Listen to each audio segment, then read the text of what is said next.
Can we podcast? Yes, we can. Hello, everyone, and welcome to the Never Open Podcast, the podcast open to everyone, especially my Uncle Keith. My name is Luke. I am your host of the Never Open Podcast, and with me, as always, is Mr. Andy. Say hello, Mr. Guy. Hello, Mr. Guy. Hello to Luke. And hello to Uncle Keith. Hope you're doing better out there. And Luke, we're here to talk about 3 shows today. We haven't done a 3-show in a while, but we're 3-showing it up on this show. Yes, we have to. That's a lot of shows. Yes, and show is on all 3 shows that we're covering. So that's even more show on our shows. It's what's the 6 times thing? That's how many shows there is. Sextuple. Oh my goodness. Sextuple show. Mm-hmm. Yes.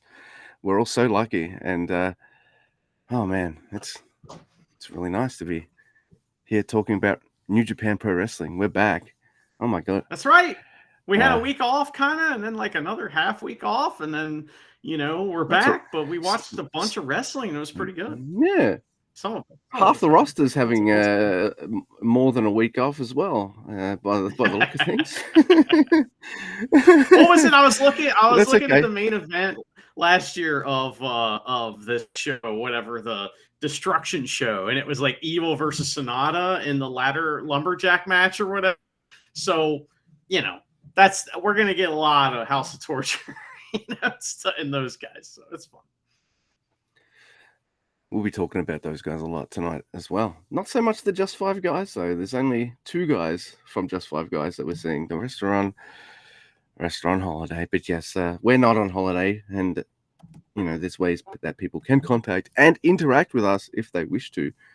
We're on the sinking ship that is the Tweety. I am at Grumpy2EB. Mr. Guy is at Drucifer. Tweets. Collectively, we are at NeverOpenPod. If you want to send us a written or voice email, you can do that too. NeverOpenPod@gmail.com. Also, if you've got any of that, she really annoys Jay. Do we really want to do fuck it.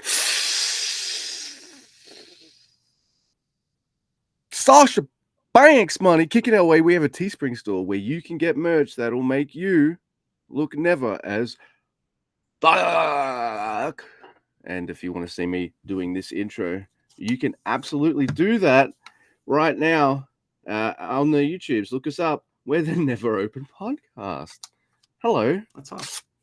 Mm-hmm. Yeah. So, Luke, there is some news before we get to the wrestling.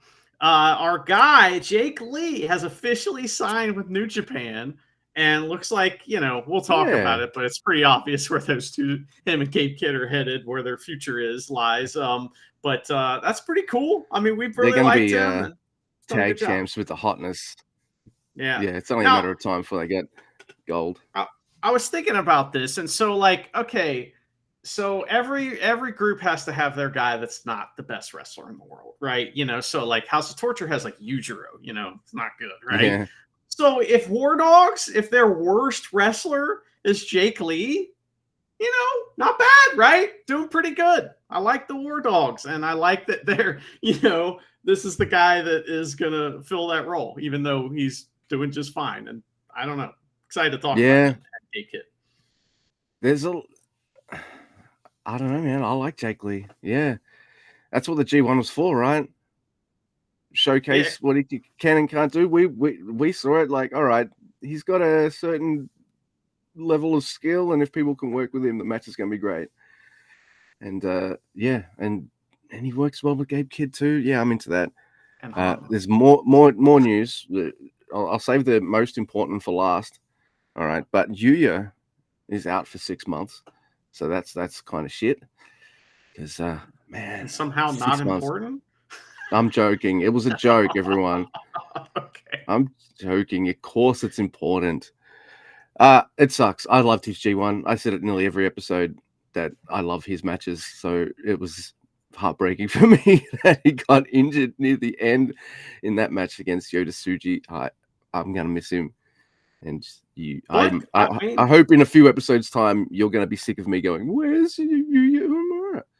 Well, good news is, Luke, that it's already been a few weeks since he's had surgery. His surgery was successful, and he's already in the gym doing like leg workouts and shit. So, we'll see what happens. I mean, he's not going to be too far from the ring, so he'll be back soon.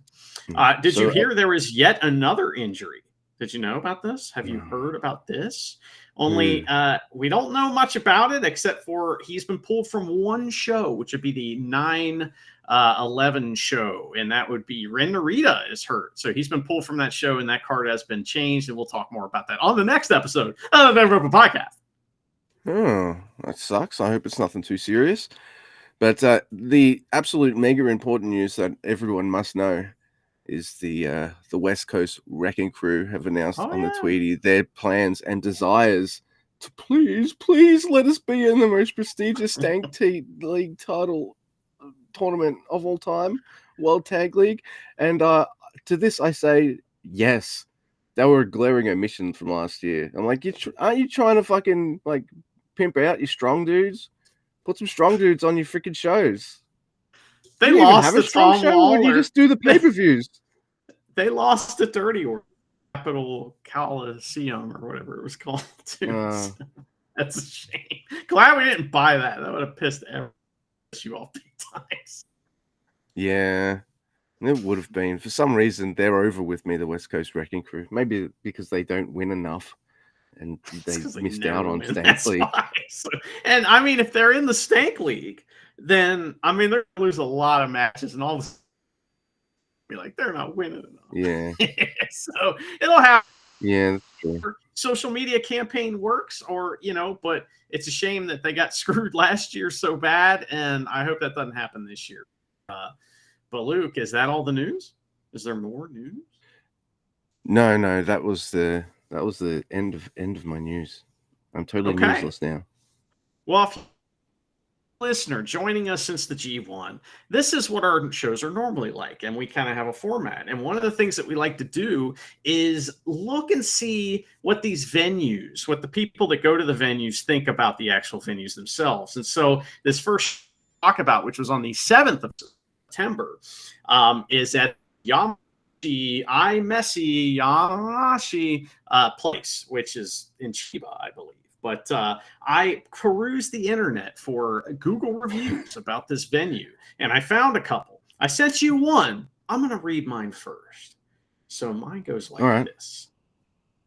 The smell of cigarettes permeated the room. I was wondering, what is the smoking area like? 3 stars. He sounds like an ex-smoker who still likes the smell, but I think that it's hard to smell it where he was. It's not like he's complaining. You know what I mean? It's like, it made him think about the smoking area, maybe going out there, and he was like, 6 stars. Give him that. 2 stars off for tempting him to go have a smoke. Now you also have one that makes a lot less sense than mine. So I came here because a certain event was being held. It seems that it was built in 1995, but it had an old design considering its age. Access was hopelessly poor, and it was difficult to get there from Kofu Station. Parking was free. 2 stars. That's a fucking gold one. I love that one. Parking was free is going to stick with me for a little while. Why does it matter? It's like clearly they got there from the station, because they experienced the hopelessly poor access, which is a tremendous. Maybe there's a whole bunch of administration cultural halls around the area that charge out the ass with parking. So he took the train to this place thinking like, oh, for sure they're going to charge the same, right? And then he gets off the station, off at the station, and then boom, oh, I could have driven here this whole time. Oh, the star's going off for that. Fuck you! You didn't advertise free parking. He doesn't have a car. No, he doesn't even have a car. He's got to get a lift there anyway if he was getting driven. Now, my review of this venue would be yet another belly of the submarine or a dishwasher or the dishwasher on the submarine place. It is very gray and very like drab, but in that awesome, Japanese, Yeah, central like civic hallway. I love it. that is true. So look, it is the Shingo 20th anniversary, and there's flowers in the background here, and Yeah. I'm like, man, it would be cool if someone gets fucking thrown into the flowers or bashed in the head with like a gimmick flower pot or something. They never get to the flower pot smashing factory, Andy. Oh. Do you think that Shingo before the match or for the show was like, now listen, guys, don't touch Don't the fuck with the flowers, all right? flowers. Those are for me, all right? So, They're just fucking saying. dragon flowers. I will Yes, they're fucking kill you. Yeah, dragon that's right. flowers. And it's like the only time they've really seen like Shingo get like that about something. Don't fuck with my Yes. 20th anniversary flowers. Right. Okay, Wow. Mr. Shingo. Yeah. Wow, I've never Chumpy's seen like, him like man, this. Shingo never even talks to me. What's going on? That's the first thing he's ever said to me. Don't fuck with my flowers, ref. Oh my goodness. All right, so we do start with a dark match, and I'm glad that they showed these on the on New Japan World. Yeah, they're Because not it's really dark matches, really, if we No. can see them. But that's what they call them. So that's what we're calling them, dark amachi is what I heard, and that's what they are. It's Masatora Usada versus Daiki Nagai. I'll get better with those names the more they wrestle in New Japan, everybody. Please relax. Charity is in the room, and this is on, and she takes one look at the ref. Is that ref an emo? So he is now emo ref. Okay. Not House of Chumpy Torture? Jr. Like he's going to be in House Oh. of Torture, Oh, man. They think he's a poser anyway. You know what? I mean, they need their own ref. That would be amazing. I Dude. love heel ref. Heel ref is a great gimmick. So Yeah. They do need it. That is it's got to be something. Chumpy, though. It would be so much better. And then he gets chumped out anyway. Everything's still the same. It's just he's their ref. Oh, yeah. Yeah. So Dude, that... he thinks they're friends, and they just chump him out all the time and talk shit about him behind his back. So. All right. So, man, I would love that. And it's more entertaining than this Young Lion match. So. Yeah, look, this is two very green young lions having a very green young lion match. It is not the best young lions match you'll ever see, but I appreciate it for what it is, seeing two gentlemen at the starts of their careers giving it a crack. They do get lost a couple times. There's lots of like stomping and stuff. Don't really see much brabbage in this match either, which is a little weird. But one of them is just determined to keep pinning him over and over and like Evil would towards the end to kind of make up the time. They only have like 6 moves, and one of them's the pin. So yeah, look, the timing is not the greatest. Look, we will see one of the greatest ring bell pin kick out combos, and the main event of night 2, which was absolutely fucking amazing. But until then, this was a draw. Of course, because, you just knew this match was going for 10 minutes. Come on.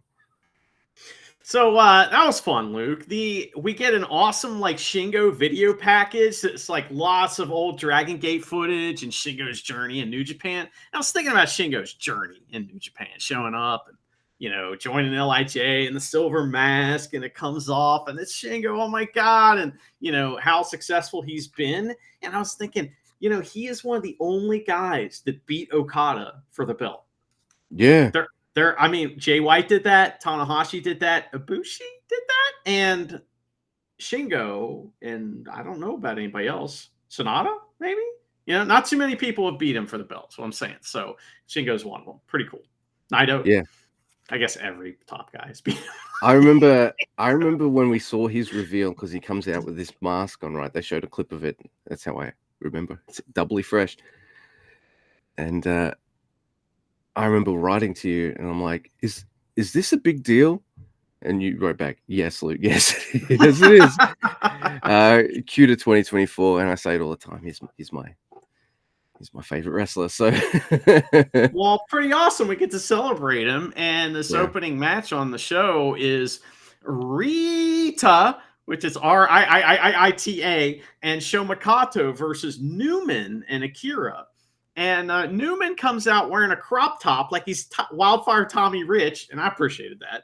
But Rita is a Dragon Gate guy, and he and Akira tear it the fuck up running the ropes. But then he pulls some haha on Akira, and Akira does some fun heel shit, like kicking Kato in the face while he's in the Tree of Woe, while also like he's like backing into him, like, "Oh, I'm not touching him, ref," just kicking Kato in the face. That's right. Kicking dirt, imaginary dirt in his face as well. Yeah, yeah.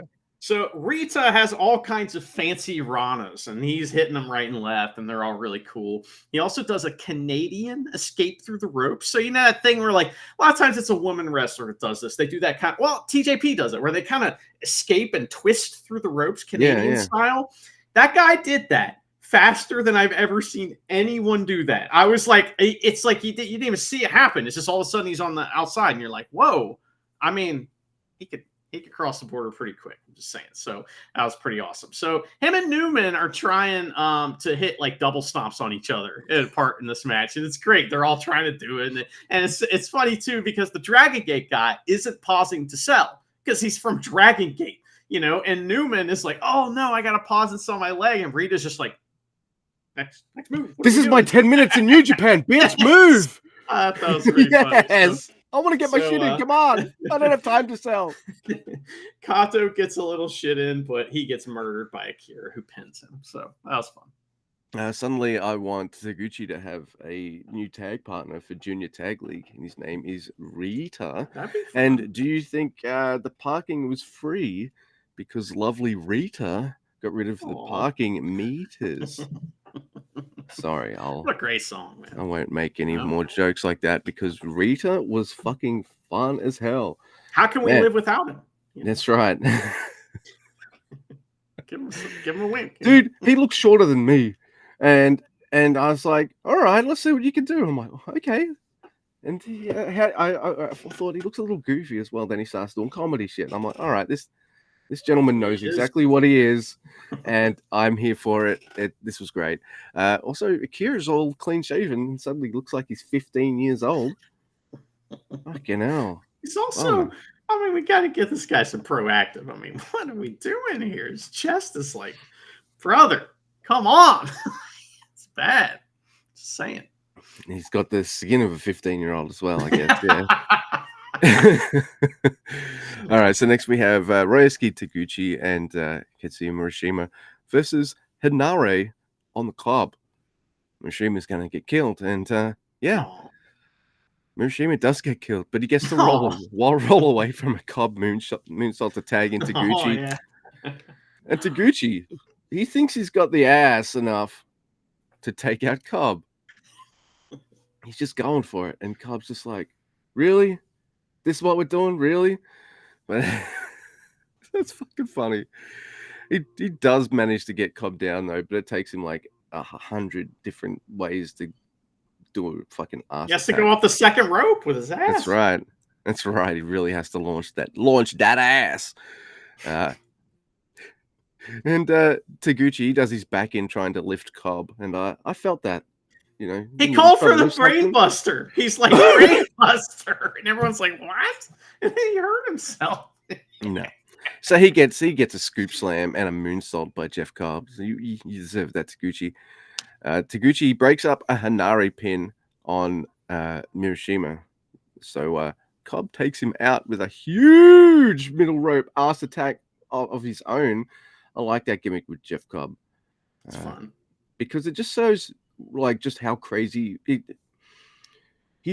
can see he's versatile, but he's got a moveset like every wrestler, right? And him having this one thing where he takes something a wrestler does, and then all right, most of the time, like 9.5 times out of 10, he just makes it look really cool. You know, it just shows this man. This guy could do heaps of shit, couldn't he? It's fucking great. So yes, then Hinare beats Murashima with a corner knee strike. Hey, I like this. Hinare doesn't have to use finishing moves on Young Lions anymore. No, he's a champ, man. He's a champ, exactly. Knee in the corner, boom. That was great. I like the Taguchi, versus Cobb stuff. That was pretty fun. Yeah. Also, just pointing out everybody except for Murashima in that match working light, bro. And that's how this night is a little bit. I mean, it's kind of have a little fun, So next we have Shota Umino and Jado, a tag team that I am not into, versus Ren Narita and Sho.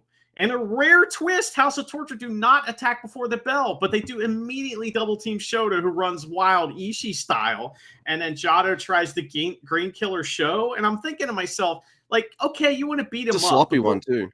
Going after Sho's career, that's fucked up, man. You know what I mean? Like, why are we doing this? Like, Jado, it's like he's bringing a gun to a knife fight. Take it easy, Jado. So, anyway. But put him in the morgue. we get the patented crappy Jado fire up, and I learned something. Is that I heard from an inside source, one of our many inside sources in New Japan, that Jado has actually been banned from the patent office because he keeps showing up with like video of him doing this fire up, and they're like, you can't patent that. So anyway, everyone does the fire up, Jado. Like, get out of here. All right, so Jado is slow as molasses in this match, but Sho makes him look good. Jado hits a green killer on Sho. His career's over. And Ren breaks up the pin, though. Thank goodness. Otherwise, it was over. So Shota sells up for Jado for the win, and he fails miserably due to push-up bra! And Sho gets the win, even though he can barely move due to the green killer. That was a sloppy one. I was like a little, that was not a good one. All right, so... And maybe it's because Jado's recently been too busy like doing green killers on never open kind of guys that he picks up shows like, huh? Oh, shit. He almost fell backwards with how easy it was in comparison. Like, fucking go easy, Jado. Jesus Christ. And, yeah. We got... All right. So next we've got the team. It's pretty never. It's Tomohiro Ishii and Tomoaki Honma. Yeah. And they're versus two guys that, you know what? Jake Lee can work with Honma. He does 3 nights in a row. Yeah, but you know what I mean. It's great. But you could say what you want about his limited moveset and stuff. Another way to get over with me is showing me you can work well with Honma. And dude does it. Versus Jake Lee and Gabe Kidd. Ishii and Kidd, they're like, we're never guys, so we're going to just go hard. And they do. Then it's time for the War Dogs to wail on Honma. And he gets wailed on big time. Honma barely escapes a Rocket Kokeshi by Kidd. So he goes to turn another way, and like Kidd just glances off him. And Honma, who looks at his arm, is like, should I sell that? I'm like, yeah, you should. Doesn't. So that makes me laugh. Ishii does awesome Ishii shit on Gabe Kidd and Jake Lee. You know what I mean. Ducking and weaving, making them hit each other, all that kind of jazz. Ishii and Kidd do more never shit. And I'm like, well, we got to get this strong title off Kidd so we can have a tag title run. So, and Ishii's over in America? Huh? Yeah. Huh? Cool. Yeah, I'd like that a lot. Jake, he takes Ishii out with a knee to the gut, but there's a Rocket Kokeshi on Gabriel Kidd. There's like this cool double team move by like the War Dogs. Like Gabriel Kidd, he drapes Ishii over the top rope, and Jake Lee knees Ishii in the guts, and then Kidd does a nice looking suplex. That's so I'm like, Brainbuster. Yeah, that's their finisher right there. So, yep, awesome shit. Face break shot on Honma, and Kidd, who I'd noticed. And this match, he's like, something sticking out of his knee there. What is that? And, well, he shows us he's got this Japanese demon-looking thing, and he does a running knee into Honma with the tattoo knee and blasts him for 3. Well, I'm thinking of cricket there for 6. These War Dogs have got the same kind of MO as Driller and Clark, which is, yeah, we just hit one of our finishes on them. But, you know, we want to fucking, like, it's bodies or gold. Well, we're not going for gold in this match. Let's go for bodies. So, you know, overkill with all the finishes. Just like David Finley's finishing move. the Bulldogs Hanma's go for the gear overkill. is gold, and so is his golden hair. So Yes, that's right. um, And he's golden brown, textured like sun. there was a part in this match where Hanma's about to get pinned for 3, and Ishii does the hilarious like dive all the way across the ring to break up the pin, and it was so fucking funny. It made me laugh so hard. I love it when he does that. But yeah, the tattoo is a dragon on his knee, so it's like a like a Chinese type dragon looking thing. So dude, all these things just make me think, like, does he have the Zack Sabre Jr. mindset? Like, is this the destination for Gabe Kidd? I hope so. Yeah, I hope so. We'll see what happens. Fuck you, Tony Khan. So next, Luke, we have Ishimori and Gato versus IWGP Junior Heavyweight Champion Doki and Taka Michinoku. Just 2 guys. They just kind of dominate the match for a while, but then Bullet Club cheat. They isolate Taka. Hot tag to Doki, who runs wild, brother. But Doki chokey on Gato, but Ishimori breaks it up. And then just 2 holds on the heels, and Gato taps out to the Doki chokey, of course, or just face lock. It was the Doki chokey. There you go. So they get the win, and I'm ready for this match to happen, man. I'm like ready for it. So I'm glad to see Doki, get the win and easily beat this, Bullet Club team, which is what happened. So we'll see what happens. He's acting like the champ too, isn't he? Yeah. Like, crowd's chanting his name when he comes out. This whole Doki thing's working. I can't believe I'm saying this, but I'm okay if he loses, because but I'm only okay with it if, like, the story is like, all right, there's a bit of money here. Like, let's not give away him slaying the final dragon right now. Let's have that final dragon just whoop his ass, take his belt. All right, now Doki has to go fucking chase that shit. Where does that chase lead him to? Oh, I don't know. Just maybe some little place called the Tokyo Dome. What about Master Wato? Yeah, I know. I miss Wato as well. Also, I'm not. But mind you, having said that, I want Doki to slay the dragon. And right, and that's what you're all like insecure about him winning. I know, because you're like, oh well, I'll be okay if he lost. I mean, that's fine with me. I'm not used to my guys having titles, man, and 2 of them have titles, and I'm just like, I'm just so insecure about it all. Definitely big time. All right, so next we've got Hiroshi Tanahashi, Bolton Oleg. This is another match I'm ready for to have happen already. Maybe this should have been on this night or something. All right. Toriano and Tiger Mask, and they're wrestling against Evil, Dick Togo, that absolute fucking prick, Yoshinobu Kanemaru, and that nasty man, Yujiro Takahashi. He's nasty. Nasty, man. Remember the Nasty Boys? They'd be like, we're the Nasty Boys because we're nasty. I love that. I always thought that was so funny. They made me laugh. They made me laugh as well. They weren't very good in the ring, though, were they? No. Shit. Trash can lids and stuff.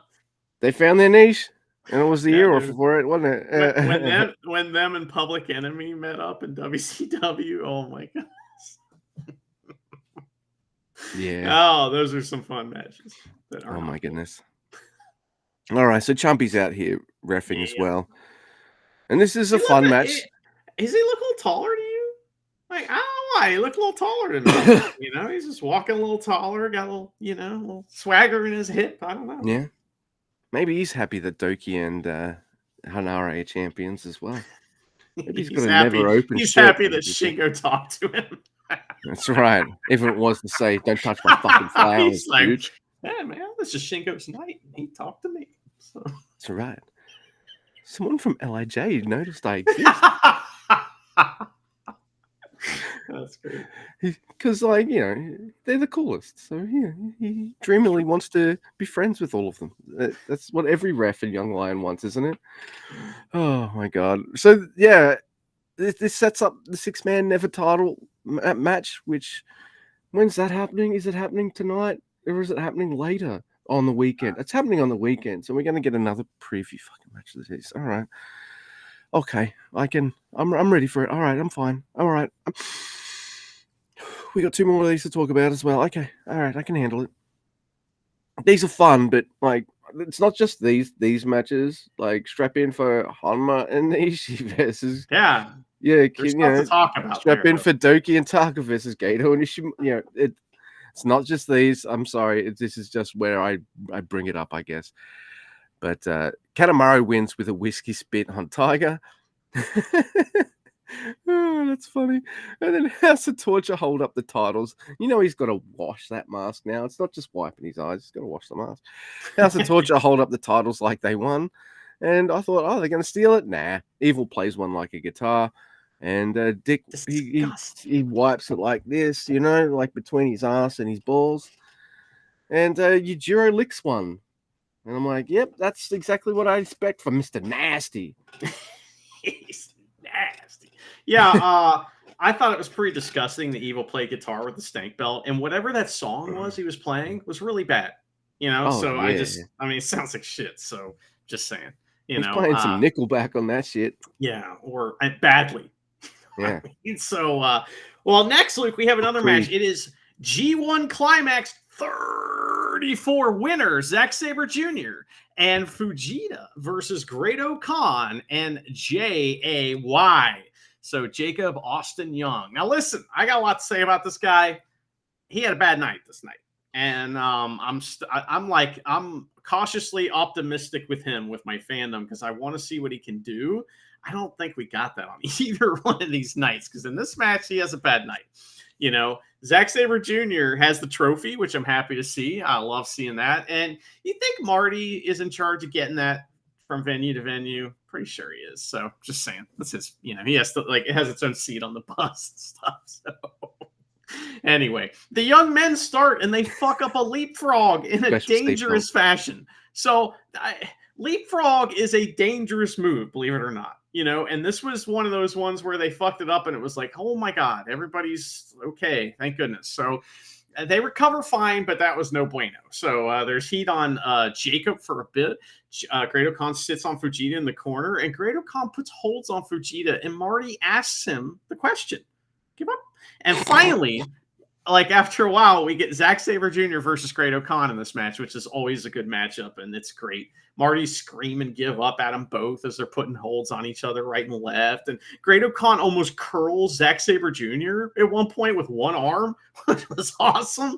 So, because he's holding on to him and he just keeps, putting him up. Jacob gets in versus Zack Sabre Jr. and gets a wild-looking arm whip on Zack Sabre Jr. He tries sliced bread and gets murdered by TMDK, who double team him. He gets a few pins. I think he's having a bad night. Like I said, he's just not in position at times, and it's like he's not doing well. So Zack Sabre Jr. makes him pay by making him tap out. He does give up. And after the match, Zack Sabre Jr. and Great-O-Khan talk shit, but they have fun doing it. And they fist bump each other, and they're like buddies. And it's like, I like it. So, yeah, I'm glad you kind of said that because I didn't want to come out and be like the bad guy here. I don't dislike him, but I'd start putting him in a few matches with Bushi or Taguchi on the other side. Yeah. Stat. Yeah. You want someone to go like to be like, hey, you're religion. Here's what we're doing. Here's where we go. They're the steady hands, right? You kind of know what you kind of get the best look at what a junior has when you see him wrestle those two guys. I think. They're like the you just walked in kind of gatekeepers or something. I don't know. Yeah, and they'll make them pay if they don't do everything right too. So it's like we've seen it, haven't we? Taguchi makes it look fun because he's a funny wrestler, but Bushi, he looks like a total prick too when he does it. Yeah. Oh my God! So yeah, all right. I'm glad you mentioned all that stuff. All right, so next we have our main event. It is Yota Tsuji, Hiromu Takahashi, and Tetsuya Naito. Hey, Naito lets his friend come out last for his 20th. He better. And they're wrestling against the team of Bushi, Yamato, and, of course, Shingo. And Shingo's outlasted. Massive cheers. Hell yeah. It's Naito and Shingo to start. Oh, but Naito taps in Yota Tsuji. So I love this about Naito and Hiromu. And Yoda's got this about him too, but I see Hiromu and Naito as being like two of the toppest of top guys in New Japan right now, and they've been for a while. So they're going to get fucking cheered all the time. But this ain't about them. This is about Shingo's 20th. And Yoda can do this as well, but he's not like stratospheric yet. So they act like complete, absolute douchebag pieces of shit this whole match. And what does that do? It gets everyone cheering for fucking Shingo and Shingo's team. And that's exactly what you want. And it's also hilarious. I don't know why, but every time LIJ do cheating shit and just douchebag heel shit, it just makes me laugh. It's it is funny. Because maybe it's because they always look like they're having fun when they're doing it to each other and other people and stuff. Man, they're complete fucking pricks. Yoda, he stops Scar to massive boos. Yeah. There's a huge fucking brawl on the outside, and they're getting closer to the flowers. But they heard how fucking serious Shingo was backstage, so they go back into the ring. There's no flower shenanigans and stuff like that. I'm watching a match like this. I'm like, well, and I'm thinking to myself, well, who can lose this? Yoda's got a title shot. Hiromu does too, and Naito's the champ. I mean, Bushi's on Shingo's team. He should have that Shingo 20th anniversary armor. So same with Yamato, right? So who's going to win this? Yamato has a title too. He's got some Dragon Gate title, and he was like either the tag team partner of or the guy who faced Shingo in his first match. A lot, yeah. Yeah, so Hiromu, he shows that he likes a little bit of Scar himself. So there is that part. Shingo, he does get a hot tag and beats up Naito and then scars it up big time. Crowd loves that. Shingo gets Destino'd, and I get a little worried. And I'm like, wait a minute. See, I hadn't twigged to the whole, all right, we're doing 30 minutes of LIJ amazingness tonight for Shingo's 20th. And as soon as I realized that, I was like, all right, cool. But they fucking had me. Because that's it. I guess this pros doing what pros do, right? Because this match starts off fun and kind of heely, and then it kind of switches gear because like they realize, hey, this is fun and all beating each other up and doing fun shit on each other, but we want to win. Yeah.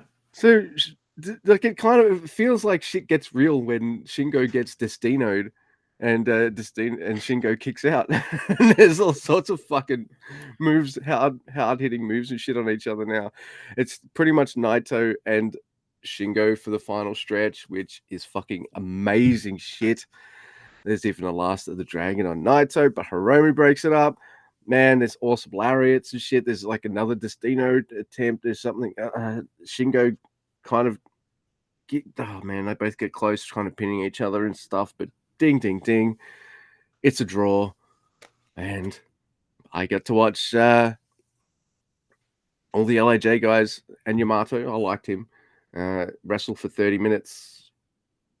They're the best at tag wrestling, the LIJ guys. So 30 minutes of them all wrestling each other. That's if you're gonna have a tag main event, that's not for a title or anything like that, right? Like put LIJ.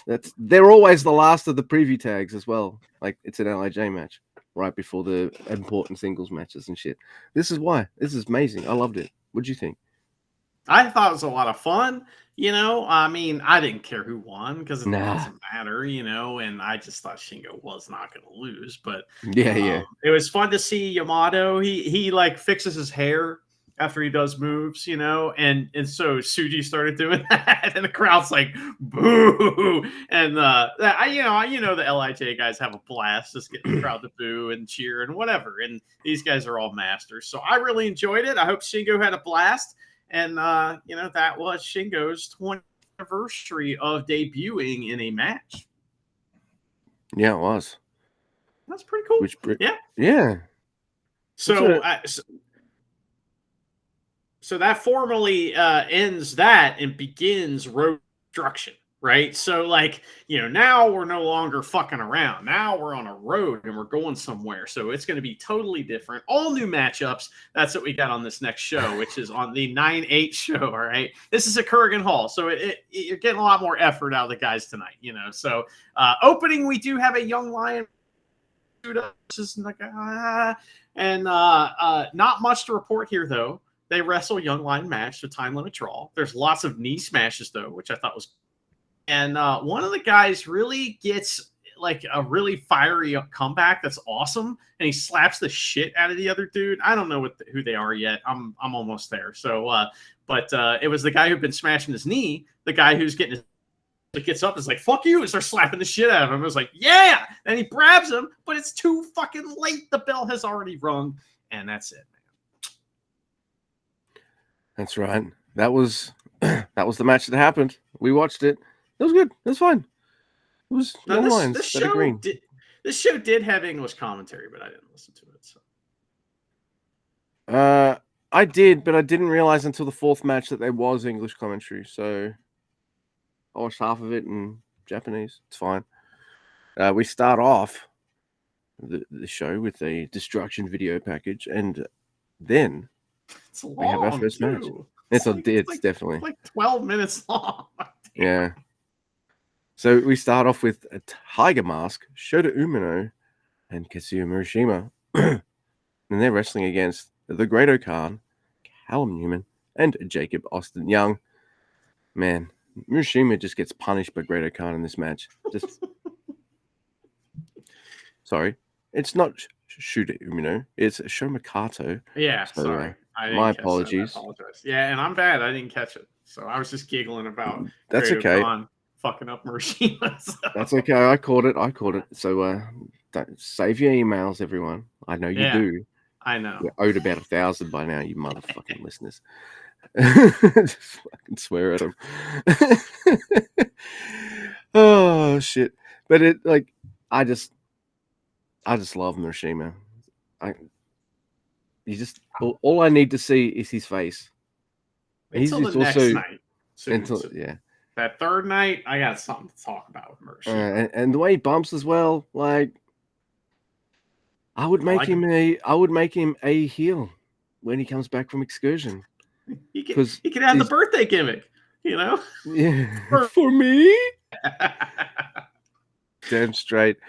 Oh my god. So yes, him and Great Khan makes me fucking just laugh. Emo Ref helps do some fuck your leg on Jado, which I thought. Wait, that's the next match. Oh, I skipped a match. Sorry. That's because I'm talking about Jacob Austin Young now, and he wins with a sliced bread on Shomakato. And Tiger was really bad in this match. Did you notice that Jay didn't do much either? Like he didn't much in this match except come in and get the win. It was like, is he hurt? Something ain't right. You know what I mean? Like, I don't know. So, but that was a match that happened, in fact. And the next match, Luke, was the one you were trying to talk about. But it's Shota Umino and Jado versus Ranemaru. So House of Torture, they do a post-bell Ranemaru Gambit on Shota. So it's some kind of variation. I mean, technically it's not a Ranemaru Gambit, but when Kanemaru's involved, it is. So he can kind of do whatever he wants. So yeah. I watched Shota and Jado perform a terribly timed high five. And I'm watching this, and I'm coming to a realization. We've been talking about Shota Umino, like, why is he hanging out with nerds? Maybe he's a nerd. He's the Henry Cavill of New Japan. I think he's a nerd because I saw him try to do a high five with Jado, and it wasn't Jado's fault it didn't go right. Just saying. And that is like the key to see if someone is cool or not. Can they perform a high five on the spot out of nowhere? If so, if you can do that with grace and charm, then you are cool. If you can't, you are not cool. So, just saying. Yeah, that's right. Oh my god. Oh man. By the way, you do a wrestling podcast, so you're also a nerd. Oh yeah. Well, and it takes one to know one. So but this was the match where Kanemaru he makes the ref Sakamoto help him with a rowboat. I like that a lot. Which, by the way, that rowboat move shows up 3 times on this night, and I didn't mark each one, but it happened 3 times. So Jado fires up, he tags in Shota Umino. We get some good stuff between Ren and Shota as usual, but Suntory surprise push up bra on Jado, and Ren makes him tap the fuck out. Yeah, he does. Yeah, he does. Look, Shooter. There's no one else in Hontai you can tag with. There's no one. They don't want to pay anybody for this tour. John is already on the payroll, so. See, you made that comment. Like, I remember I'm watching the third night and I'm messaging you going, man, there's so many motherfuckers missing and the repetition's kind of killing me. And you're like, you made that joke, but as soon as you said it, I was like, that makes sense. They're like, no, this is their cost saving fucking tour.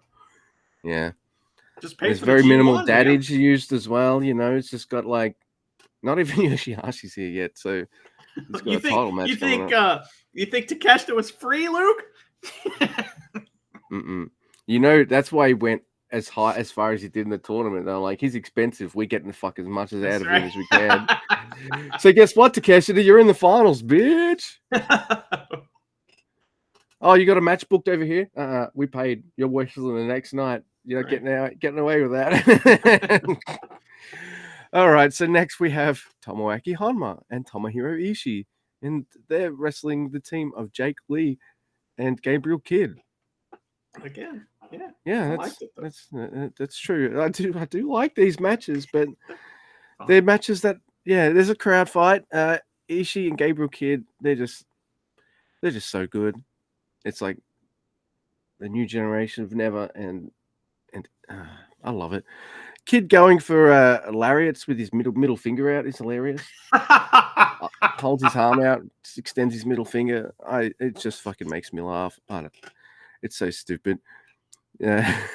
Jake pulls Honma up after a face break shot, which is echoing like the night before, where they did a move on him and then went that one extra. So I'll allow the pulling up the thing because we're setting up a tone here with War Dogs. So, all right.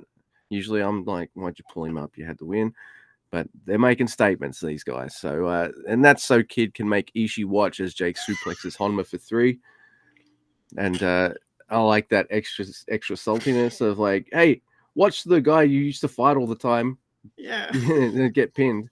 Ishii's like, I'm supposed to not care, but I kind of do. How dare you? He's just mad because he won't let him go. He can't fight anymore. He's being held. But after the match, Ishii won't stop talking shit. So they kick his ass. He just won't stop talking shit. And they're like, okay. So, I love that. That was fun, man. This is great fun. Yeah. Next week, we have Taguchi, Tanahashi, Bolton Oleg, and Yano versus Evil, Yujiro, Sho, Dick Togo, and that's it. So I'm a little bit, this is stale as fuck, so let's get through it. Taguchi is Dick Togo Taguchi today. He's Dick Taguchi.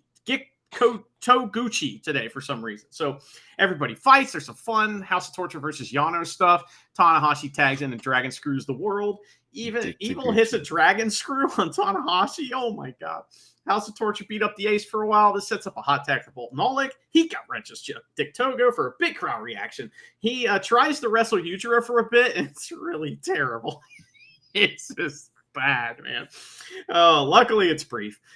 Dick to bars contact. Taguchi gets a hot tag too. He starts swinging the turnbuckle cover around like a fucking psychopath too. That's just great. That's amazing. So Pip Kane up the funky weapons. Sho gets the pin. House of Torture pose with the stank belts, and they smell bad. What smells worse, the stank belts or Yujiro's dirty Pimp Kane? What's the how would you describe the state of Yujiro's cane? It's very dirty. It's nasty. It's nasty. Good call. Sorry. I was gonna say tarnished as well. Very tarnished.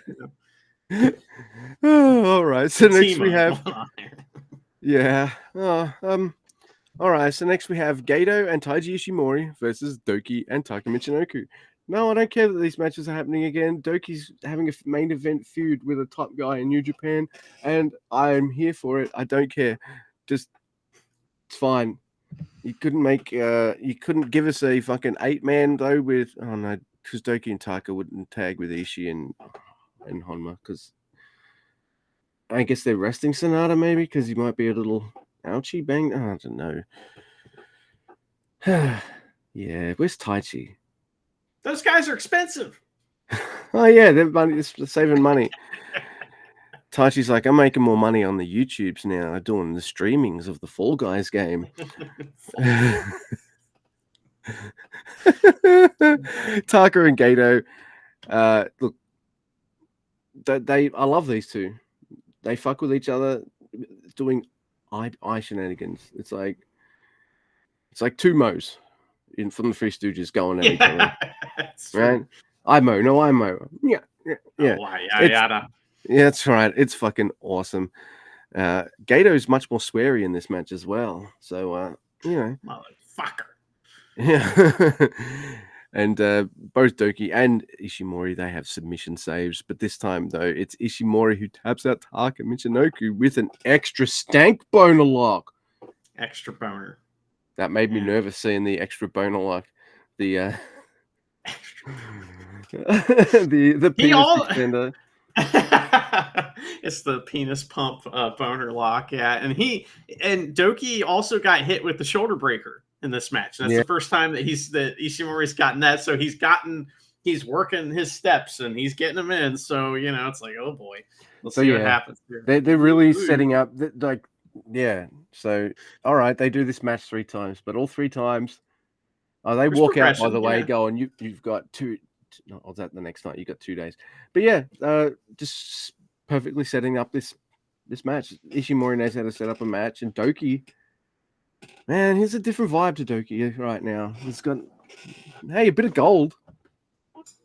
Gives you a bit of confidence to some guys, right? It's kind of like Marty after Shingo talked to him. You know what I mean? It's like that a little bit. So. Next, Luke, we have Naito and Bushi versus Zack Sabre Jr. and Fujita. Great-O-Khan has joined Japanese commentary. Zack Sabre Jr. and Naito start out after some brief shenanigans. Chumpy's here, too. Hey. And Fujita gets a bunch of moves in on Naito, which the crowd's like, whoa. And Bushi helps double team Fujita, of course. And Fujita fends them off eventually and tags Zack Sabre Jr. We get some dope preview stuff from those two, from Zack Sabre Jr. and Naito. And Bushi tries to put a hold on Zack Sabre Jr. What's he doing? So Zack Sabre Jr. turns it into some like wacky hold into another wacky hold, and Bushi taps out like a bitch. And Zack Sabre Jr. way out, he stops to talk to his buddy Great-O-Khan, who's on commentary. He's like, "Oh man, did we win? That was pretty cool." Great-O-Khan's like, "Yeah, that's pretty cool. I liked when you did this." And he's like, "All right, man, fist bump." That's right, and I like that Zack did that because he might be wrestling Great-O-Khan for the title in October.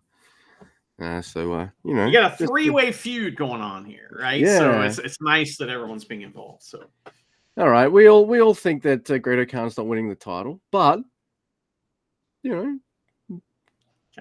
play into that. Right. Yeah. Nah, it was well done. I really like that too. All right, and next we have Shingo and Hiromu versus Hinare and Francesco Akira. And this match is really fucking awesome. It's a great time. Little did I know at the time that this match right here isn't a preview for Hinare and Hiromu. This is a double preview match. Okay. Because Hinare might be wrestling a certain somebody else if he beats Hiromu. That, he challenges. You didn't see that on night 3? Yeah, good call. Okay. There you go. So, sweet. I don't mind. All right. So, this, and you've got Akira, who's been racking up some nice wins, looking great. I'm glad that they can afford Mr. Francesco Akira. I'm glad he's been around. I love him, man. It's great seeing him. Even though, man, like, he's spotty. But I don't care. Not in his wrestling, he isn't. He's fucking awesome. And it ends with a awesome looking gnarly made in Japan on Akira for the win. Hinare and Hiromu stand down. Their preview shit is awesome. At this point, I am not only excited for this match, I'm really nervous too. I'm not nervous. I thought it was pretty fun during that match that Akira declared his love for ska. Turns out he loves it too, and he was like yelling it to the world. He wanted to hear him all the way back in Italy.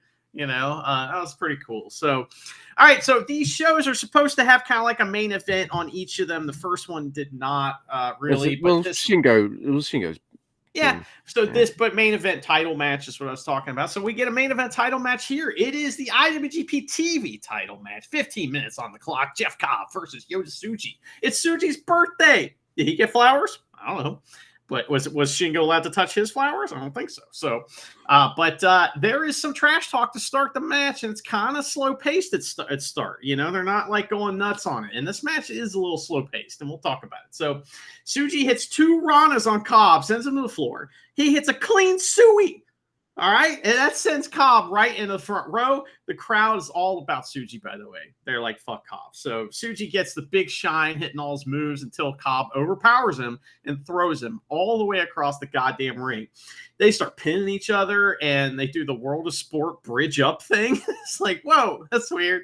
So Cobb hits a drop kick that knocks Tsuji to the outside, and Great-O-Khan cheers Cobb on from commentary, and they share a moment. That's great, man. Like Great-O-Khan on commentary. Hey, man, what's up? And he's like, I'm just here being on commentary. What are you doing? He's like, I'm wrestling. It wasn't just great, Yeah, I do love that part, but it wasn't just a drop kick. Cobb's kneeling on his knees, jumps up onto his feet, and then hits the drop kick. I was like, yeah, man. Okay, here's a man that is twice as wide and he's a big dude. How do you do that? Well, how do you do that and then do a second rope gut wrench suplex on Tsuji? And then boom, man. And then Callum on commentary is like, well, he's an Olympian. Like, I'm like, yeah. That's right.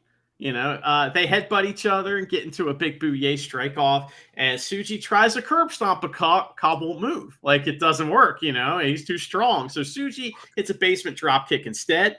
He tries to superplex, but Cobb tries to power bomb, and Tsuji turns that into a super Rana. That all happens within a second on the top rope, and it's like, wow, that's cool. Running knee and orange crush from Tsuji. Holy crap! Double springboard stomp, but Cobb catches Tsuji in the air and hits the spin cycle, and it is one of the most well executed of that type of spot I've ever seen. So that was fucking amazing. So then Cobb's like, oh, yeah? Well, I can do double springboard stomp, and he does. And it's fucking amazing, isn't it? It's great. It's so good.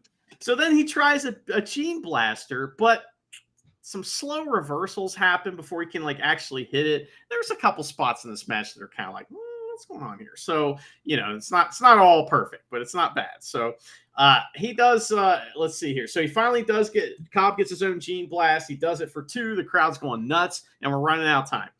There's a tour on the islands, but no, Tsuji gets a roll up for 2. Huge lariat from Cobb. A Gene Blast fails to have any effect on Cobb, I think because he's supposed to have dodged it, but it kind of just hit him, and it was weird. So Jeff 5, and time expires as Cobb is trying to get the pin. And time limit draw, Cobb retains.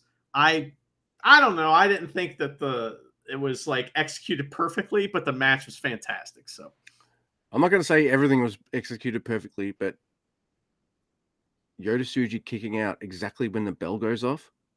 Now that's good. How many times have we seen draws? I'm looking at that G1 and maybe a couple of the TV matches have we seen now where the timing's good throughout the whole match except for the finish, Yeah, Cobb was involved in one of those too. So yeah, but I also find I think this week I know they're going in a kind of little direction for a moment, but Yota Cobb is happening again. And one thing I know about having seen Jeff Cobb in these kind of 15-minute time limit matches, if he gets a second match with that wrestler, it'll be better. It'll be crisper. It'll be so. It's just we can see it and say it's not perfect. It's still a really good 15-minute match. It's really, I think it's a really hard skill to be able to. You've got to tell a whole fucking story in that 15 minutes. Refs involved all in that kind of too, stuff. So. Yeah, so. There's a lot going on, and you've got to get a lot of shit in, I guess, as well. So, it's not like having a 13-minute Gene 1 match, and you've only got 13 minutes, but you've still got the space to go out a few seconds here and there with your timing because of you've got to make it work. And I think this was great. This is going to set up another match between the two. I want it because this match is really cool to watch. And just when I think I'm going to get Yoda and Cobb going like, we're doing this again. Because Yoda Tsuji beat Cobb in under 15 minutes in the G1. And Jeff Cobb has now failed to pin Yoda Tsuji in 15 minutes. That's right. So that's the story we're doing here. I really like it. But then Ren Narita attacks. And he's like, oi, I also beat you in the G1, bitch. I want a shot. And fair enough. Yeah, Cobb accepts, Oh, that was a good night of wrestling. I enjoyed it. I did too. Yeah. All right. You just did that, so I'll start this night. It's night 2 of Destruction because night 1 we talked about today was Road to Destruction. Oh, yeah, can't be a destructive road, like it'd be all fucked up. Yeah, that is true. You can't come from destruction, like you have to go to it. All right. This fucking dark match. We got Yuji Nagata. Yeah, this is also a Kurgan Hall. Yeah, also Kurgan Hall. Yeah. And we have Charlton is on commentary again, and later he's joined by Zack Sabre, which I'm interested to hear what you have to say about that. So so we got Yuji Nagata and Ryusuke Taguchi, and I'm like, oh yeah, who are they wrestling? I'd like to see them against the 2 new young lions. That'd be interesting. No, well, they kind of do that, but not in the way you think, because out comes Fighter F and Fighter D with a couple of their friends named Fighter N and Fighter Y. I'm like, what? And then Fighter F, Fighter D, Fighter N, and Fighter Y all pose, and they got these cool outfits on. They're pretty cool, but they're very anime. Sort of Power Rangers looking thing, Yeah. With like pirate skulls and stuff. And then Nagata and Taguchi come out, and they come out with some like red bird Robin looking dude with like a Power Rangers mask on. So he's obviously the hero who's like got the 2 wrestlers to kind of beat them up. And it's pretty obvious, very quick, even though we don't know their bodies yet. And I know that's a weird thing for a straight dude to say, but you watch a lot of wrestling, and if someone comes out wearing a mask, you can usually figure out who it is because you've stared at their body for hours. Hours. So we can't tell the 2 new young lions bodies apart yet, but it is them. I'm pretty certain. And poor guys, they haven't had too many televised matches yet, and now they're doing a match where they have to do lots of gimmicky things, and they they all do that the whole fucking match. It's so funny. What is that high-pitched noise?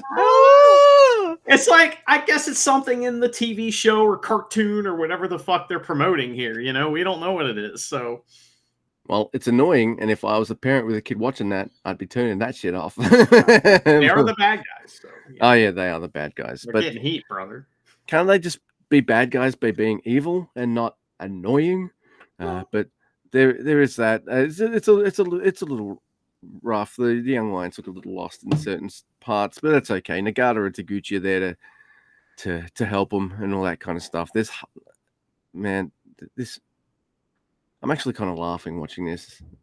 It's silly fun. Taguchi ankle locks one of them to death though, while Nagata has the other one in one of the Nagata locks.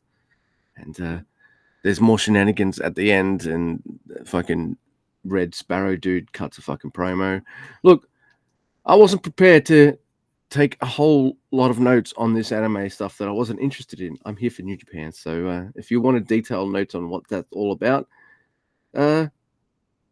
no one wanted that, Luke. So they, after the match, they all do get presented, which I thought was going to be a giant novelty check, but it's not. It's just a poster in the shape of a giant novelty check, and they all pose together. And I was like, fuck you. So I want everybody to get a giant novelty check after every match. So, next, Luke, it is the actual match that starts the show. It's Sho Makato versus Jacob Austin Young. Here's where we'll get to see Jacob Austin Young really show us what he's got, right? So, time for him to start, his work, getting over at Curtin Hall.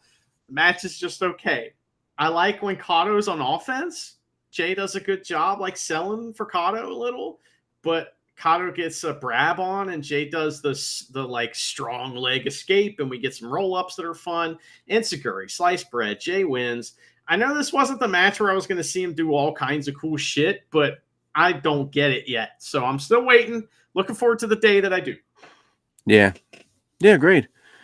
And next we have Murashima and Hiroyoshi Tenzan. Oh, listen to the crowd pop for Tenzan. Dude, fuck yeah. I want to talk about Tenzan and Murashima. This would be a tremendous jobber tag team storyline. Like, I would love those guys. Just two young, scrappy kids trying to break into the business together. You know what I mean? I would love that. How awesome would that be? Like, yeah, I'm not even kidding. I'm not being sarcastic. I'm just saying, like, that tag team would be so fun. And Murashima would get the rub from Tenzan, and Tenzan wouldn't have to do any work because Murashima's going to do it all. I mean, I'm into that. I want it. Now that you've mentioned that, yeah, I want that too. I love this. I was like, holy shit, I love this team. Yeah, this match is really fun as well. Then we've got Zack Sabre Jr. and Vegeta. Hey, Zack Sabre Jr. is really over. Yay. Damn right he is. I like that Tenzan's like, I'm going to put an Anaconda device on Zack Sabre Jr. And Zack Sabre Jr.'s like, no, I'm going to get out of this. Oh, you got out of it. So then Tenzan gets Zack Sabre Jr. back into it. He's like, come on, man, I'm an old hand at this. I know how to put an Anaconda device on a motherfucker. Like, get out of here. So Zack Sabre Jr. just rolls him up, and Tenzan has to kick out. That's so much fun. I really like that. There's great shit here with Vegeta and Murashima. They're such a fucking awesome, fucking fun time. Just seeing Murashima just sell for Vegeta and all that kind of stuff, dude. I think it's Callum who says it on the previous night. He goes, "I've been hit by everyone. I think Vegeta's got the hardest chops." And Okay. I was like, "That's so." Yeah, I hear that now. I don't know. Does he have the hardest chops? And then you see Murashima sell for one of Vegeta's chops, and you're like, maybe he does. Maybe he does. I think Yoshihashi's chops are underrated. I know we give him shit, but I think he's got some good ones. Anyway, I do love that. Yeah, there's an arm bar on Murashima, and then Mashima's not tapping out. So Zack Sabre Jr. style, Vegeta just keeps transitioning. Oh, you're not tapping out yet? I'll just transition and hook this limb, and then he fucking taps out. I'm like, dude, yes, that's why you're in Zack Sabre Jr.'s team. Probably because you like doing that shit, and because there's the best to learn from, the best at it in the world, right there. Oh my god, it's so fucking fun. So fun, man. This is just like this match put a smile on my face. So what can I say? It was fun. After the match, Zach gets huge chants from the crowd, and he celebrates with them. And I was trying to think, so what would be a tag team name for Murashima and Tenzan? And the best I could come up with was the Bovine Dream. That's the best I got. Oh my god, that's because we're living in his dream, right? And because of bovine means cow and bull, and if you're living in a dream, you're probably gonna want to fucking tag with like a legend or one of your heroes and stuff. Right. And Tenzan, okay, how about this? Here's another story that could happen. Instead of just Tenzan, it's every legend just tags with Murashima. Every night he gets a new legend to tag with. They bring in people to fucking tag with them. Iska comes back and tags with Murashima. I mean, like, we could do so much fun shit with that. So there's Suzuki we get Suzuki for a night, and he just does slap tags, like slaps tags by slapping him in the face. And then eventually he gets Kojima. a win, Kojima shows him how to do machine gun chops. Oh, man. There's a lot of stuff we could do with this young You kid, know a wrestler's good when he's inspiring ideas out of this. right? So, yes, we're like, what else can we do with this guy? So, all right, next week we have Shota and Jado versus Ren, Narita, and Sho, and how the Hot Boys, they hide in the crowd waiting for Team Unaffiliated. The crowd tries to tell them, but they won't listen to the marks. So House of Torture's plan works, and they beat up Team Unaffiliated. Jado gets his ass kicked, but he does his patented fire up, and he's been banned from the patent office. And let's see here. Ren and Shota do some good wrestling. Of course, this feud is becoming a little stale. It's reminding me a little bit of like Sho and Yo. So Sho bumps around for Sho bumps around for Jado. Takes another green killer. How's he gonna like walk? And he does make Jado tap out to the snake bite, though. I'm not quite there with those two, but I can see it. I'm not there with like they seem. Why does it work more with Yoda and Ren? I don't know. Oh. Yeah. Tsuchi's got that edge, you know. Shota Umino's just like the most babyface, and Tsuji has that edge, so you're not sure what he's gonna do, you know. Yeah. Oh. Yeah, that's true. Man, I get to do all three of these matches. Do you want to do one of these? Yeah, but I gotta do two in a row then. So we got Ishii and Hanma versus the Mad Bastards, and this match starts with Jake Lee versus Ishii, which is not something we've seen much of in this pairing. So yeah, it's true. At least they mix it up. It's not long before Kid gets in there involved as well, but he and Ishii tear it up Never style. Then Hanma gets some time with Kid too, and the crowd claps for Hanma. Jake spits at them and laughs. And the Mad Bastards, they try their finish on Hanma, but Ishii saves the day and kills them both. He helps Hanma get a Kokeshi. And then he and Hanma do a combo, like kick Kokeshi move for a 2 count. That was cool. Hanma hits a huge lariat on Kid, but Kid catches his arm and bites it. Fuck you. So Rocket Kokeshi and a second Kokeshi drops, a second rope Kokeshi from Hanma. What's going to happen here? Jake Lee ruins it, though. He breaks up the damn pin. Deadlift style reverse brain buster from Kid. That looked amazing. That was on Hanma. It looked incredible. So Ishii he gets another save, but Jake Lee kills him with a sheer drop side slam. Hanma gets some surprise hope shit at the end, but Madman knee, and Kid pins him. Jake Lee goes mad as a hatter with laughter after the match because Ishii won't stop trying to fight him. And he thinks it's funny. And Ishii keeps going after him, and it's so fun. And then Jake Lee does the same thing to Ishii, and Ishii does it too. And they keep going back and forth brawling. And that gimmick is fun, you know. Yeah, I like it too. I like Ishii tunnel vision. Ishii tunnel vision is one of my favorite things there is. Jake Lee likes it too. He thinks it's fun. So, you know. By the way, do you remember that time Ishii went to smack Ibushi in the face? And on his way to smack Ibushi in the face, he also smacked Tanahashi. That was Three Stooges. Fucking smack. It's one of my favorite Ishii moments. I'm sorry. But, all right. So I'm doing this one. You're doing the main event. So the next match is Yano, Bolton Oleg, Tanahashi, and Tiger Mask versus House of Torture. Very bored by this matchup. Togo starts with Bolton Oleg because House of Torture don't want to face him. But guess what? He gets gut wrenched. It's standard fare until Team Unaffiliated try a Yano to Evil version of the Dick contact. That backfires. Yano gets his balls destroyed instead. Tiger has to get up after being put in a figure 4, and Togo hits the senton on him while he's in the figure 4. One more time, House of Torture pose the stink belts. They will wrestle on the 14th for the stink belts. That's right. All right. Look, usually New Japan is a lot better at not making you and I feel like things are stale, but they're working with a limited roster right now for this part of the tour.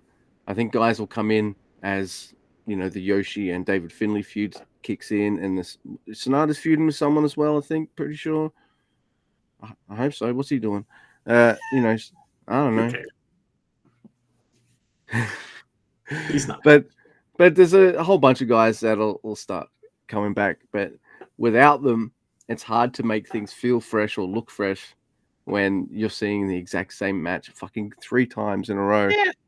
Speaking of which, here's Taka Michinoku and our champion Doki now wrestling against guess who? Oh yeah, it's Gato and Taiji Ishimori. So yes, this is a really cool match as well. The preview stuff between Doki and Ishimori, they just keep building on it each night, which is awesome.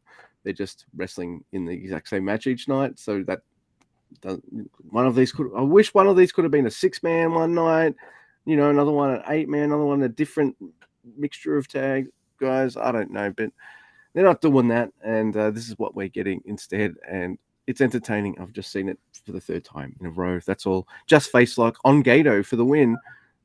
So that makes me really nervous. Doki has Ishimori in the Doki Choki too, at the same time, and he won't let go. After the match, he won't let go. It's like, yeah, Doki never let go, man.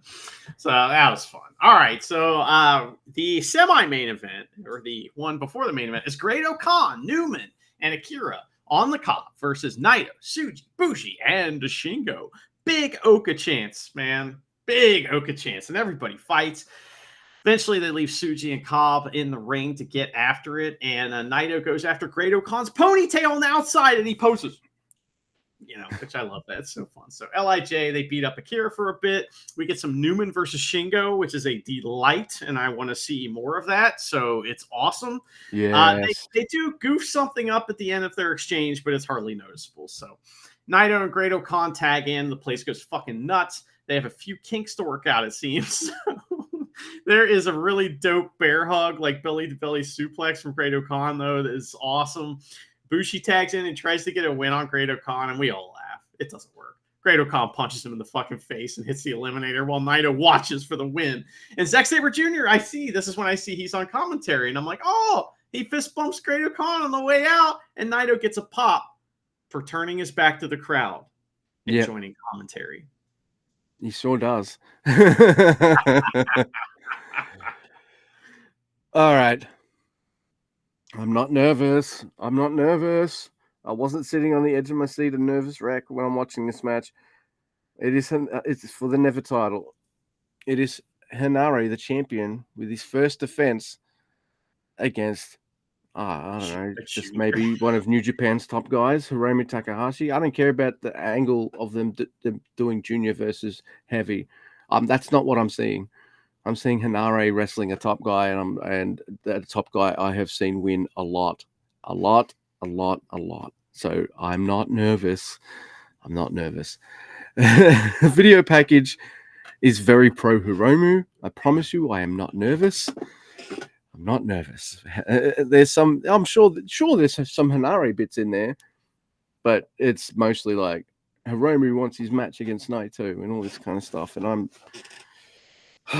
fucking strapped in. I'm like, all right, because before this match even starts, even if Hiromu wins, this is a story we've been wanting for fucking ages, and it gives Hiromu a fresh man. Like, I don't want Henare to lose this soon, but that Hiromu story is in our fantasy dream book, and I want that. And if this is a preview of what Never Hiromu would look like, he'll fit right the fuck in, because I love this match. I love it, and it establishes Henare pretty well. He's got his first dude. Let's do it. It starts never as fuck. Hiromu knows what he's doing, so he just charges Henare. Henare's like, come on, man, bang, getting him down, all that kind of stuff. But Hiromu, oh man, he's high energy, and he's really trying to get Henare off his feet. He manages to slam Henare on the outside into the railing. He goes for it once. He goes for it twice. Yeah, no, that's too many times. You're going to the railing now, Hiromu. And Hiromu powers up, and he gets steamrolled by Henare. Now, this match for me is like, all right, what does Hiromu have more of than Henare? In story, like in energy. This kind of like never-ending supply, seemingly, of energy. Fighting spirit, right? And he's going to use that to just wear down Hanare and just weather just some of the fucking strikes that he gets. And it starts off as Hanare just absolutely dominating Hiromu. Hiromu can get some offense in, but then I'm stronger than you, man. Boom. And as the match progresses, it as the match progresses, it evolves into a normal Never match where you forget that Hanare is wrestling a junior, unless you're listening to a commentary who like to bring it up every 5 seconds. I'm just watching the match, and I do like the commentary in certain moments of this match because that same junior's there, and it's Chris, and they're saying that like this is it. This is for this. Not this is it for Hanare, but for Hanare, he doesn't have the Never title. In Hanare's mind, he's got the world title, which is exactly what I want for the Never champion. Yeah, good call.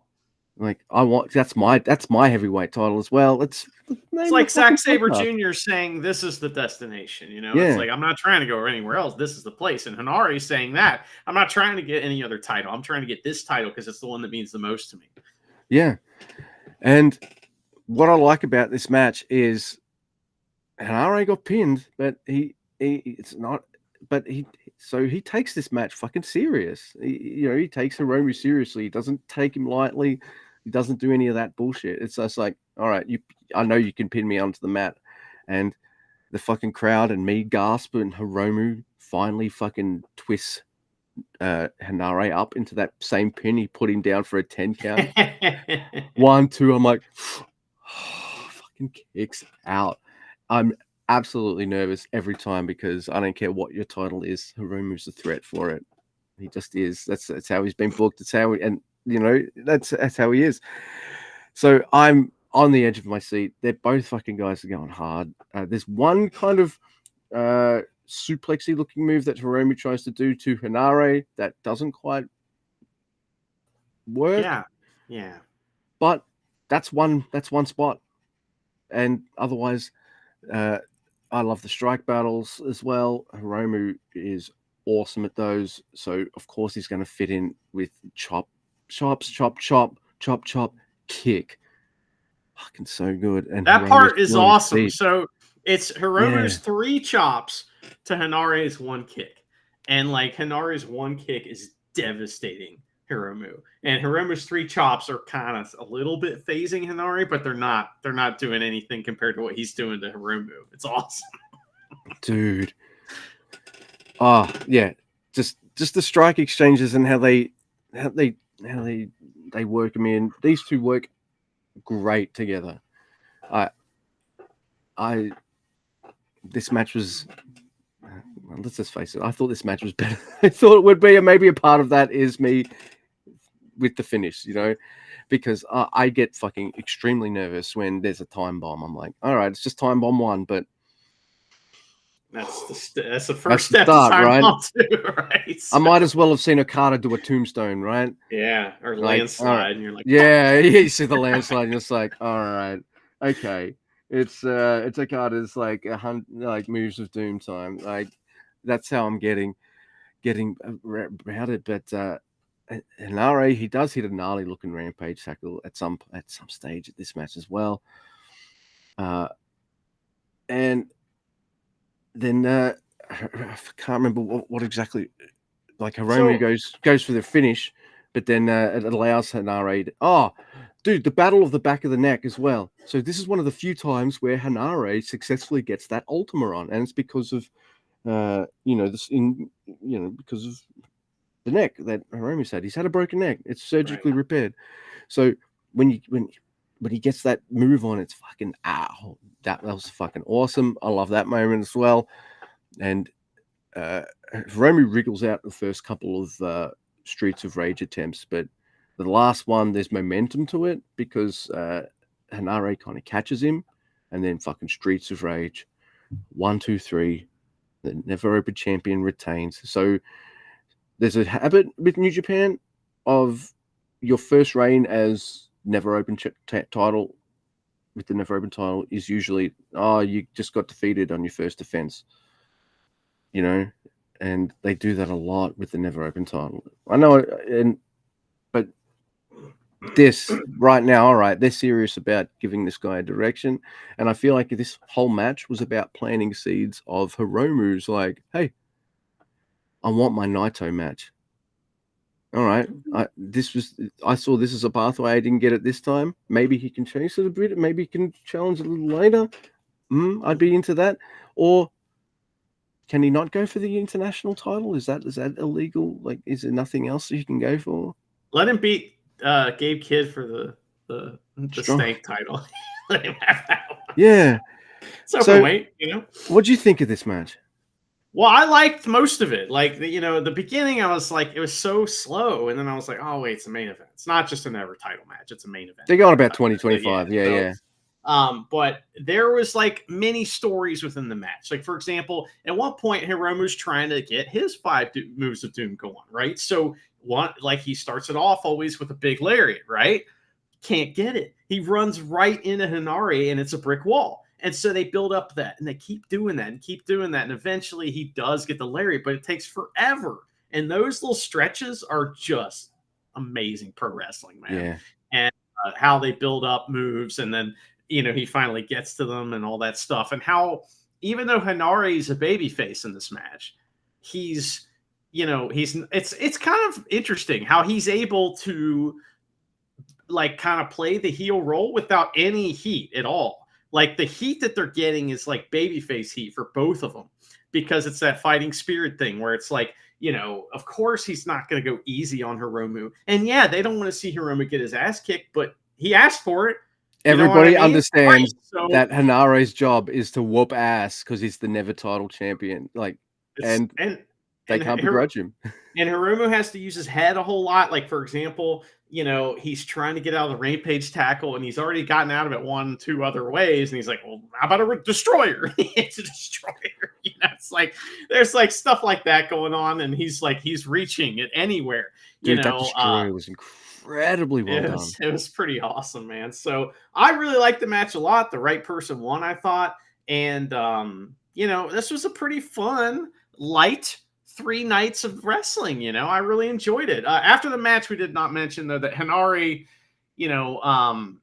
he goes to give respect to Hiromu, and Naito like runs from commentary, like, "Oh fuck, he's gonna kill my friend." But really, he's like there to go check on him to see if he's okay and to kind of roll him out of the ring. Shingo's there too, and Hinari, it's like his time to celebrate. And I'm thinking, Lij, get the fuck out of the ring, fuck you. And then Shingo is left in the ring alone with Hinari, and they kind of have a stare down. And the next challenger is Shingo. The match will be on the 29th. Challenge accepted. Hinari does the haka to send everybody home happy. Pretty cool for him. Definitely the first time he's ever gotten to do the honors at the end of the end of the show with the microphone and everything. And the fact that he, did some ancestral stuff is pretty cool, man. He got to be the top guy in the main event at Korakuen Hall. Yeah. That's fucking huge, dude. I love it. I absolutely love it. And kudos to New Japan giving him a fucking challenger that made me nervous. That was a completely fresh challenger too. Not completely. I know he's challenged for it before. I think commentary's mentioned it. But by the way, Zack Sabre Jr. way more subdued on commentary than you thought.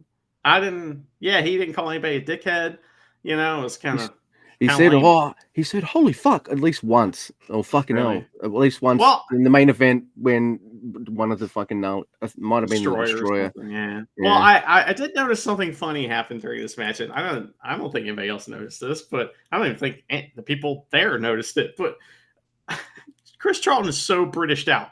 You know what I mean? He's got Zack Sabre Jr. sitting next to him, right? And he calls Hiromu Will Ospreay in this match. And he's like, "Oh, there goes Will Ospreay,"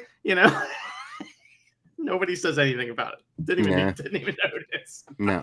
He just wishes it was Will Ospreay. So that was funny. Oh, well, they were painting a story as well that Will Ospreay was the first junior to become the Never champion, whereas I already thought he'd transitioned to heavyweight by then. But maybe I think that was part of him transitioning to heavyweight. That's usually how that works, right? But I don't know. He didn't have the title long, so Jeff Cobb whooped his ass. Hell yeah. True. He did. Well, Luke, another of our returning segments Ooh.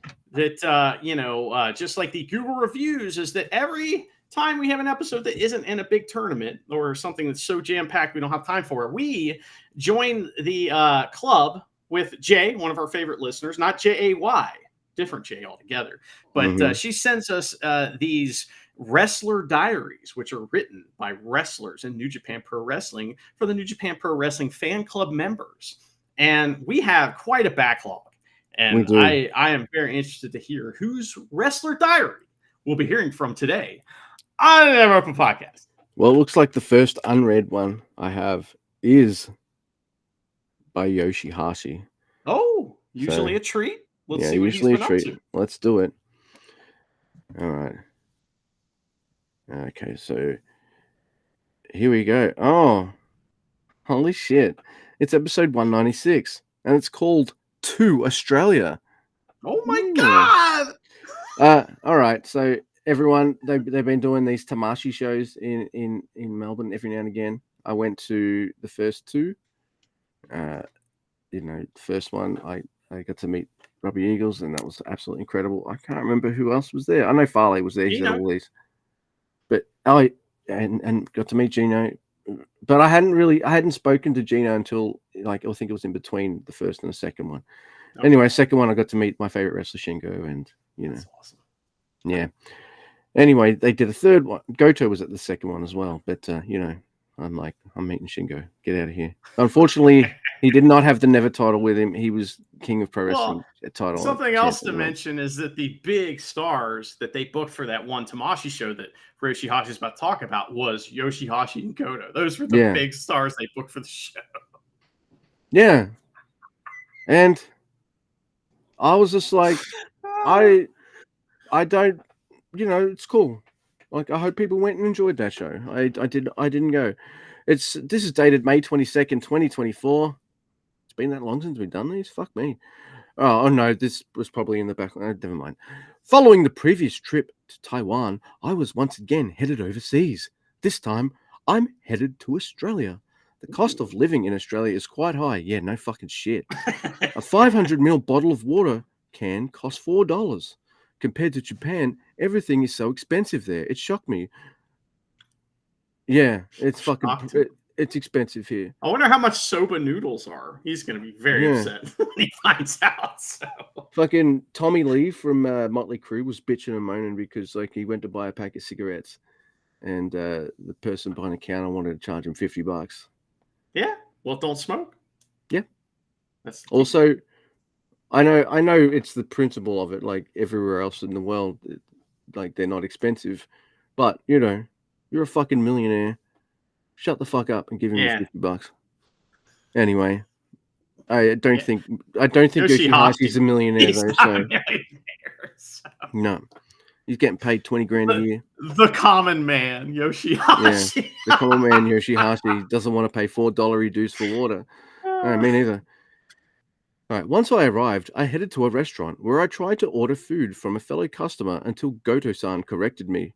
Thus started this trip, where I ordered chips, thinking I was getting potato chips, and received fries. Oh. There was rubbish in my drinking water, and I was already unsure where I was going. The meat was very nice, however. He takes a photo of his pub meal. You fussy prick. Goto-san forgot his adapter, so I tried to lend him mine, but it turned out to be one from another country.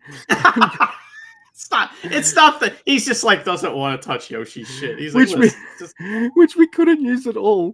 So the chip started out with a bunch of trouble from the off. Not having an adapter would be a lot of trouble. So I went out and got one from a supermarket. The next day, the first show was in Sydney.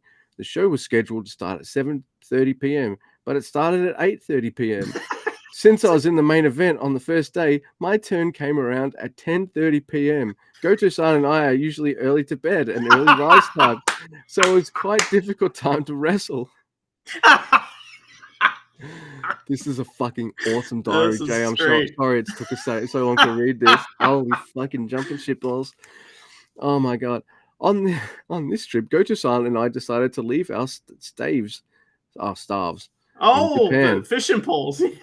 Yeah, since the tour involved a lot of traveling around Australia, I thought it would be a pain if we brought them with us, so we entered the venue empty-handed. Although it was an arena I wasn't familiar with, I was glad that the fans present were so lively. When the matches were over, it was so late that no restaurants were still open. So I decided to get dinner from a kebab shop and eat it at a hotel. Yeah, it looks like he got himself a free kebab. Good man. Yeah. Yeah. But he stopped bitching about the prices anymore. I guess he got used to it pretty quick, Or at Goto's paying. That's what's going on. Yoshi forgot his wallet. That's what happened. So Yep. you know it. Oh my god. Oh, these guys are dags for sure. The next day was an early start, so I wolfed it down and went to bed at 1 a.m. I woke up at 6 a.m. the next morning and took a flight from Sydney to Melbourne. At first, we were told to arrive at the match venue at 3:30 p.m., but for some reason, they changed it to 2:30 p.m. last minute. Oh. I arrived at the venue just in time, but there was no one there. The locker room was a dimly lit room with a bar counter attached. It was like changing in a pub before it opened. Nobody came for a very long time, and about an hour and a half later, people started to trickle in. I couldn't understand why I was told to arrive so early and started getting irritated. There He's in was the no main trick. event. He can't ring anybody. He's got no fucking charger. And he's in the main event, and he thinks he has to show up at call time. What a mark! Come on. What a fucking nerd. The locker room. All right. I started getting irritated. There was no training equipment there. There was nothing to do in the tinly room since it only had a bar counter and a sofa. But there was still time until the match started. So Mr. Goto lay on the sofa as if he were taking a nap. There's a photo of Goto kind of chilling on said sofa. The whole thing was so absurd, we could only laugh. Just like the previous day, the start time was delayed from 7 p.m. to 8 p.m. Last minute. I thought it was 7:30 to 8:30, you liar. I It's was an hour, tired. I was tired of having to wait for such a long time, but the crowd was very lively, so it was good at least. Once again, it was so late. We finished. When we finished, it was a kebab for dinner. Kebab 2 days in a row. Yeah, man. Boy, Looks like you got a mix of chicken and lamb there too. Good choice. sounds good. Yeah, man. Yoshihashi's making me fucking hungry. Holy shit. Hungry for kebabs at like 9:20 a.m. Meat's good, Yeah. There'd be a number of times I'd still have some in the fridge left over from the night of getting drunk the night before, something like that. Not often, but sometimes. I went to bed sometime after 1 a.m. Despite the lack of sleep, I managed to wake up at 5 a.m. the next morning and headed to the airport at 6 a.m. There's people who like to tell you the time things happened in every story they give. Did it Yeah. happen on Wednesday or a Tuesday? No, it must happen on a Wednesday because I don't care what day it happened. Continue with the story. Fucking hell. Yeah, this is him, but like I used to have a stepdad, and he'd be like, a couple years ago down there off Central. You know where Central is? That's right there off of Willow. It's down. Well, you turn left on Willow, and it's like, motherfucker, I don't care. Just what happened on Central? Tell me. Yeah. Get back to Central. What the He's fuck? like, oh, well, Bob was down there. Now Bob is sisters to Cheryl. And Cheryl, she lives down off Willow, which is the one that's off of Central. It's like, dude, I don't care. Just tell me the Central story. Oh, I've lost my train of thought now. Yeah, I don't even know. Fuck Central. When I arrived at the airport and was standing on the escalator, the woman in front of me had apparently put a large suitcase on the step in front of her, which proceeded to fall over and knock her down in turn. I immediately called her and everything was fine, but the person behind me was an older woman. If I hadn't been there, it might have been a domino effect. Thankfully, I could help. Was it Goto that was behind them? That's the now usually Goto is the one that's like, no, I will save the person, right? We've heard him save 2 different people. Yoshihashi finally saved 2 people in one go. That's right. Oh my god. He's a hero. No, I will do this. Yes, motherfucker. Yoshi's been reading Goto's journals, Diaries. and he's diaries, and he's like, how can I one up this motherfucker? You know he's a fucking mark enough to be a member of his own company's fan club. Absolutely, he pays for it. They give it to him for free, but he doesn't know that. He lost the email. So. Yeah. Mind you, I think Wato's a member too. He likes to read Despy's diaries if he ever writes any. Like he pays for New Japan World too, for sure. I've been on dozens of overseas trips over the years, but this was the toughest of them all. It doesn't matter whether the venue is big or small. The number of fans, you have to wrestle to the best of your ability and get the audience excited, no matter what the situation is. At least I got home safe. I did want to hold a koala though. Oh, damn! Like, though, right? Do you think Gino just gave them both a rib because he's got like Bullet Club ties and shit? It's like fucking. That's it starts in yeah, right. That sounds like a rib. And why would you do that? Like, I'm telling you, what, they're not going to let you in if you show up at 7. I mean, that's not big time. And if you're the main event, it's okay to do that. You know what I mean? Like lots of wrestlers do that. It's just funny because it seems like a long time since Yoshihashi's worked in indie. Otherwise, he wouldn't be like, this sounds like it went off without a hitch if it was an indie, show, which it was. So, Yeah. I've been to 2 of them. They did have a NJPW field, but like with a heavy indie vibe. Yeah, of course. Yeah. I don't know. What did you want? Like fucking morning people to blow you as you woke up? Like, what the fuck, man? he had to get dressed in a bar before it opened. This was the toughest? The time difference is an hour. There's no jet lag. They got a couch. I mean, how many wrestlers get the other guys were huddled in the fucking the pub's meat locker. They had to change outside. They had to change with the friggin' empty kegs in the friggin' alleyway. Yoshihashi and Kota are in there like, oh, I don't like the temperature of these kebabs. And they're very expensive, Oh, man. I wish we could hear Goto's diary about that, because that might be out there. That might be in the email somewhere. So we'll have to look next time on the Never Open podcast. But, Luke, this was a great episode, man. It's right here. Goto trip to Australia. That's the next episode. Next one, man. Fucking next one. Stay tuned. Yeah. If there's anything that you want. If there's anything that you need, then it's all on me. And I'll send it with from me. I love that era of Beatles. Fuck yeah, dude. Yeah, I like it all, but I like that tough stuff too. Yeah. Big time. It's always good. It's a little underrated because it sounds like they're most kind of them doing their kind of 50s, 60s early stuff. Like, I don't know, it's underrated. Yeah, I mean, if you know anything about music theory, you go to school for music theory, and they'll be like, okay, here's an example of a chord theory thing, and it's from Mozart. Here's an example from a folk tune. Here's an example from a Beatles song. Those are your 3 like go-tos that you'll find in all theory examples. It's going to be one of those 3. Nice. Those guys are really smart. Yeah, they are. And we also am that, and we're done. Bye, and Gator We Trust.